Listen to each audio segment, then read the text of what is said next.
قربانی کا گوشت کیا غیر مسلم کو دے سکتے ہیں؟ قربانی کا گوشت غیر مسلم کو دینا کیسا ہے؟ یہاں اکثر غیر مسلم کے ساتھ کاروبار وغیرہ کے معاملات ہوتے ہیں اور وہ بے تکلفی سے گوشت کا سوال کر دیتے ہیں، اس بارے میں شرعی کیا حکم ہے؟ خالد خان یو پی سے۔ جی بالکل جائز ہے قربانی کا گوشت غیر مسلم کو دینا، خاص طور پر اگر وہ آپ کا کلیگ ہے یا آپ کے پڑوس میں رہتا ہے۔ تو قرآن مجید میں اللہ تعالیٰ نے کوئی بھی شخص، کوئی بھی انسان جو آپ کے ساتھ جس کا اٹھنا بیٹھنا ہو، اللہ تعالیٰ نے اس کے ساتھ اچھے سلوک کا حکم دیا ہے۔ تو 5ویں پارے کی ابتدائی آیات ہیں جس میں اللہ تعالیٰ نے حکم دیا ہے وَاعْبُدُوا اللَّهَ 5ویں پارے کی ابتدائی آیات نہیں ہے، آیت کا ریفرنس مجھے یاد نہیں ہے، آیت یاد ہے وَاعْبُدُوا اللَّهَ وَلَا تُشْرِكُوا بِهِ شَيْئًا وَبِالْوَالِدَيْنِ إِحْسَانًا وَبِذِي الْقُرْبَى وَالْيَتَامَى وَالْمَسَاكِينِ وَالْجَارِ ذِي الْقُرْبَى وَالْجَارِ الْجُنُوبِ وَالصَّاحِبِ بِالْجَنبِ وَابْنِ السَّبِيلِ۔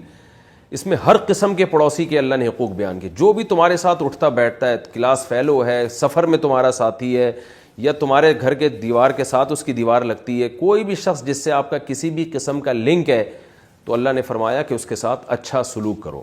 اچھے سلوک میں اس کو گفٹ دینا بھی داخل ہے۔ نبی صلی اللہ علیہ وسلم بعض یہودیوں کو بھی تحفے تحائف آپ نے دیے۔ تو قربانی کا گوشت بھی ایسا ہی ہے، آپ کی ملکیت ہے، جس کو چاہیں آپ دیں، اور خاص طور پر کوئی غیر مسلم اگر مانگ رہا ہو تو اس کو تو لازمی دینا چاہیے، کیونکہ پھر ایسی صورت میں نہ دینا یہ بد اخلاقی کے زمرے میں آتا ہے، اور پھر ایک اسلام کا امیج بھی اچھا نہیں جائے گا لوگوں کے سامنے۔